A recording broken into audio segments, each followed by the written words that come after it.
Chapter 12, Character Building by Mental Control. The student who has read the preceding lessons has doubtlessly said, after reading some of the statements contained therein, "Yes, that is all true enough, and I could accomplish these results if I but possessed the necessary qualities of mind and character." This seems to be the great stumbling block to many.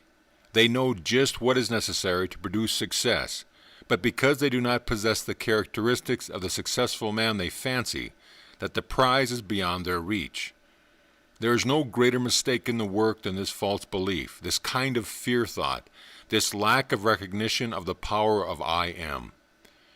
Man can so mold his mind by the power of the will that can make himself practically what he will. He can make over himself without a doubt. A man is just what he wills himself to be. This is a bold statement, but it's absolutely true, and we have hundreds of instances of it in every city in this land.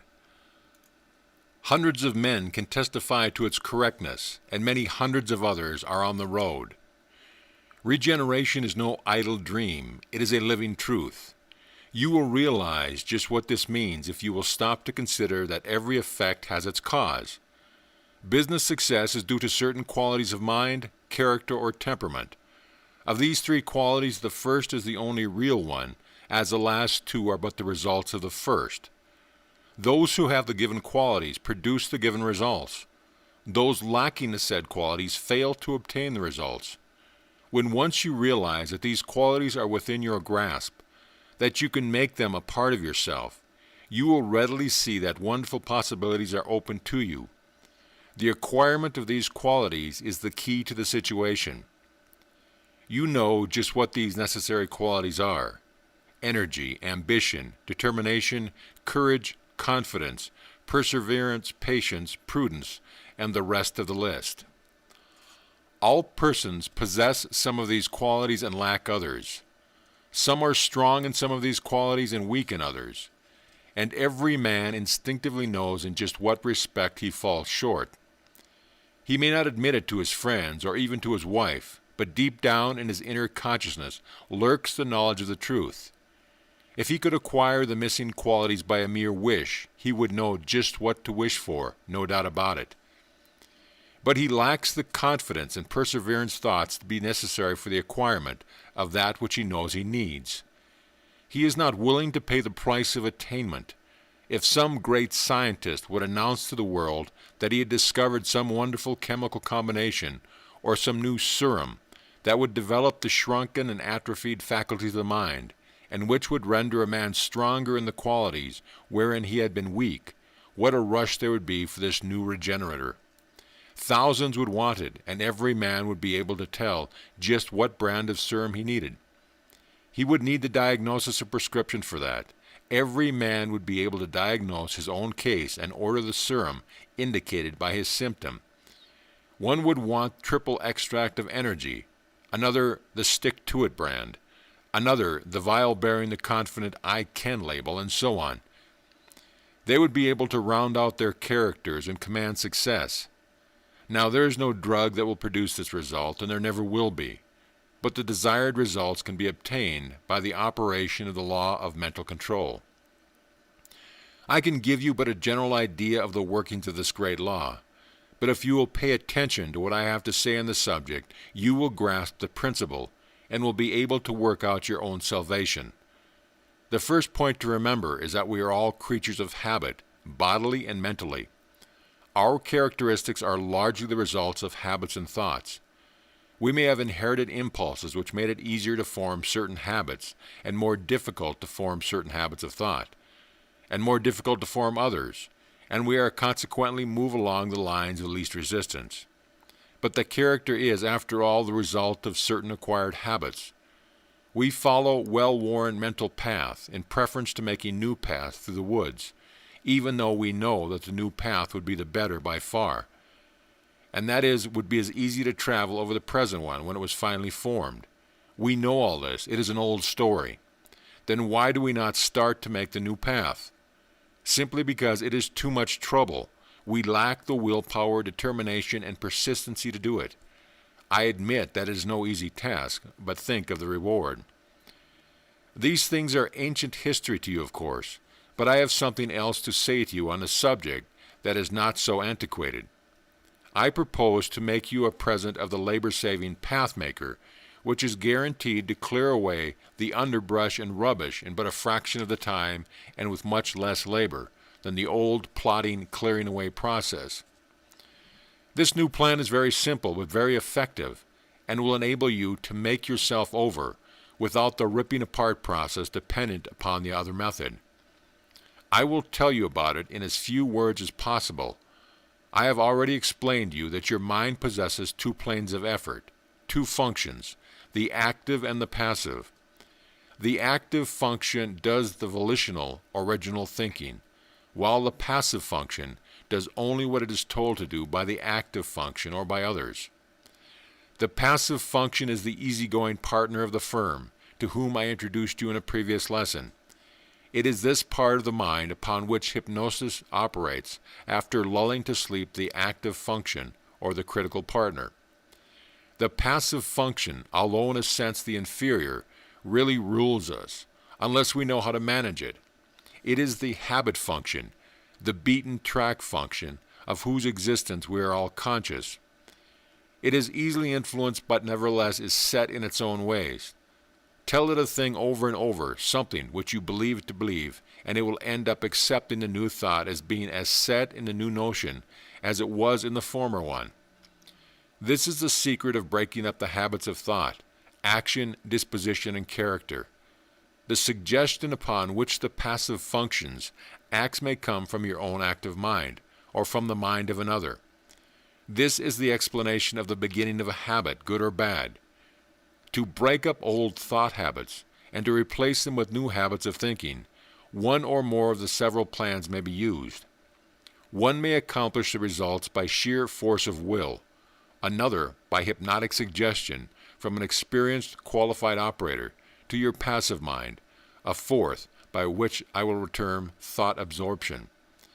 Breaking up thought habits by sheer force of will is the most difficult task, as most of us know, for we have all tried it. It is a plan by which only the strongest succeed, whilst the weaker are defeated and relinquish their effort, experiencing additional discouragement and despair.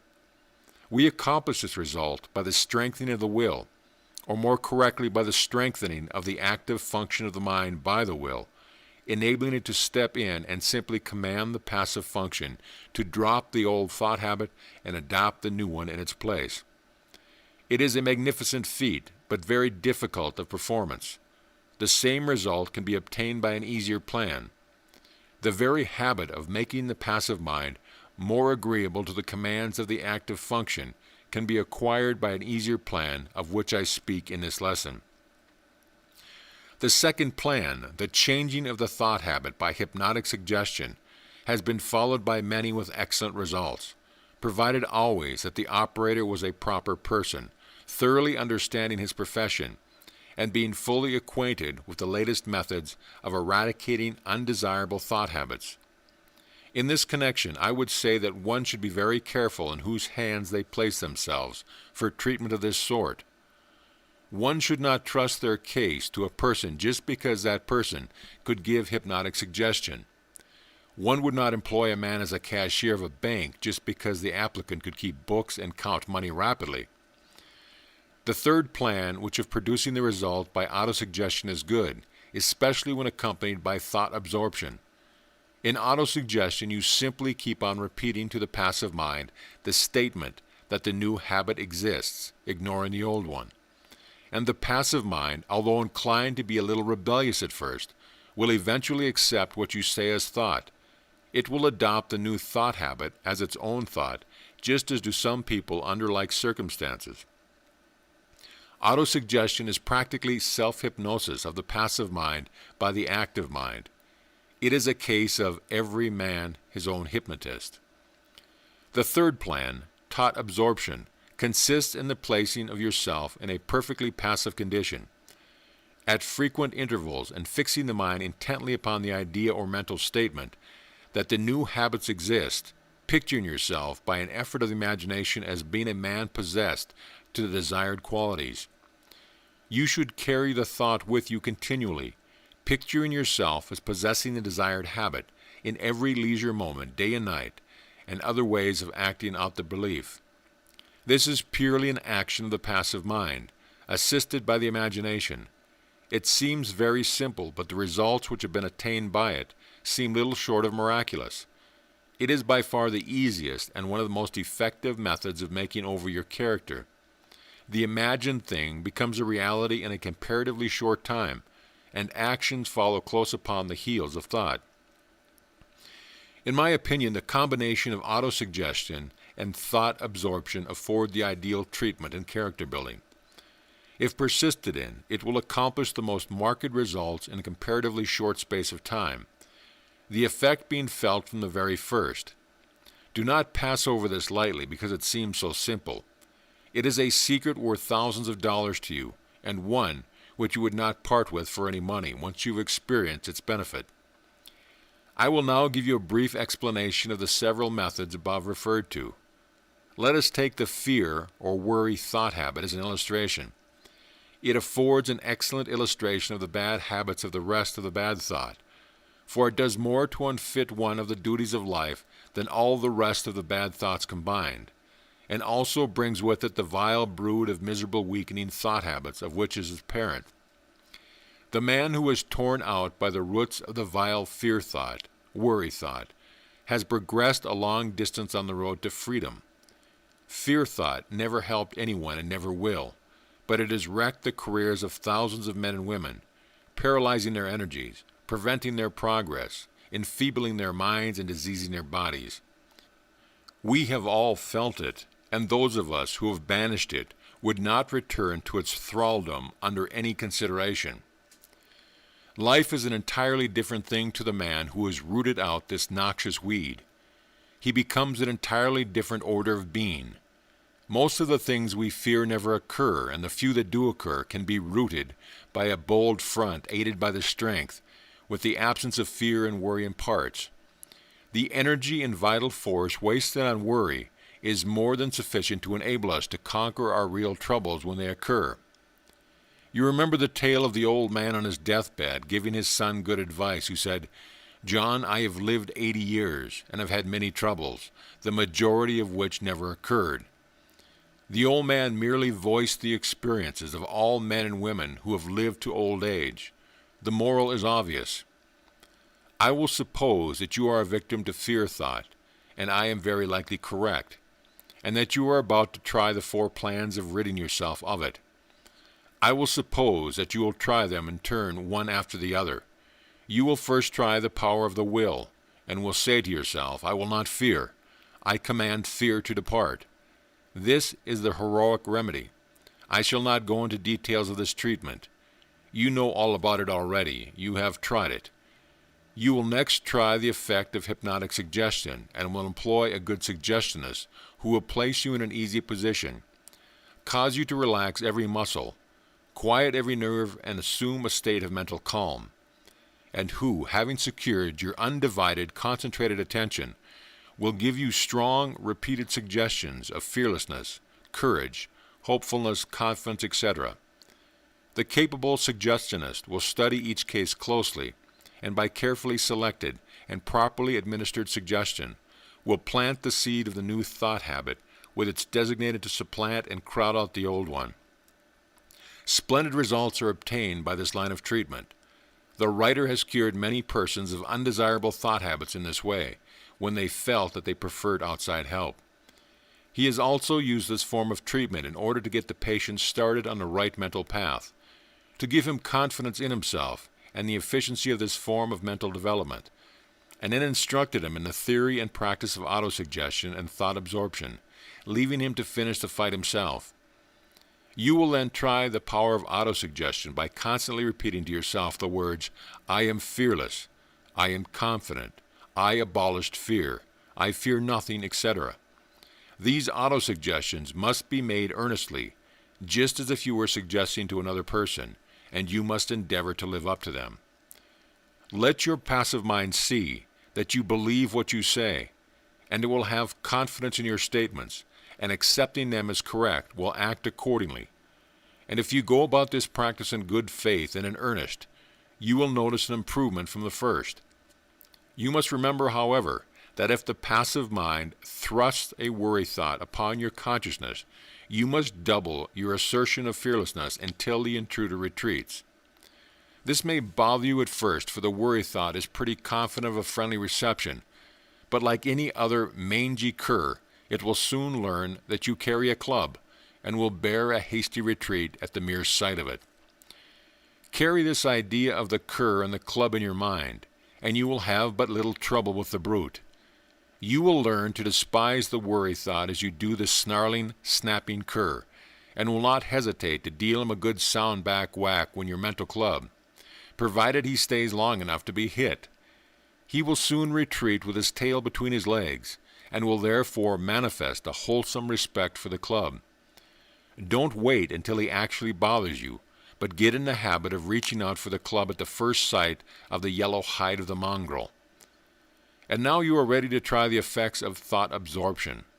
In this case, you place yourself in a suggestible, passive condition, just as you did at the bidding of the suggestionist when you were preparing to give you helpful suggestions. The more passive you become, the better will be the effect. In other words, you relax, let go, and become perfectly passive, bodily and mentally. You thus relieve the active mind from duty and allow the passive mind to be undisputed control. You then carry the thought of I am fearless and others above given calmly and firmly. You also picture yourself on your imagination as being fearless, acting fearlessly, having moral and physical courage, and as driving away the worry mongrel with our mental club. Give your imagination full scope, but hold it down to the desired line of thought. You will find the exercises and concentration most valuable here. You also will carry the thought of fearlessness with you all the time, and endeavor to act the part naturally. I mean it just what I say. Act the part just as does the actor when he assumes a role. The assumed character will soon become more real, and in time will be the real thing with you. After a little practice, it will become second nature to you, and eventually it will become your real nature. As I have said before, the combination of thought absorption and autosuggestion forms the ideal treatment in character building. I will close this lesson with a few exercises designed to aid you in thought absorption. Do not forget to practice the concentration exercises, but do not wait to master them before commencing your fight on the fear thought cur. Commence this flight at once. Cut your club today and just lay for the brute. Once you get him out of the way, you will be able to pursue the study of this subject without the annoyance of having him around, howling and yelping at you. The treatment for lack of energy, confidence, perseverance is identical with that directed for fear thought. The words of the autosuggestion and affirmation, of course, being altered to suit the particular case. The practice of thought absorption. 1. Find a secure, quiet place as far as possible removed from the scenes and sounds of the outside world. If the ideal conditions cannot be secured, you must content yourself with the best obtainable condition. The idea is to shut out the distracting impression and enable you to be alone with yourself. 2. Place yourself on a couch, bed, or easy chair, obtaining a position of absolute ease and comfort. Relax every muscle. Withdraw the tension from every nerve. Allow yourself to be perfectly limp all over from head to toe. Breathe deeply and slowly, retaining the breath for several moments before expelling it. Continue the deep breathing until a feeling of calm, restful quiet manifests itself. 3. Concentrate your whole attention inwardly upon yourself, shutting out all outside impressions. Concentration exercises will enable you to do this. 4.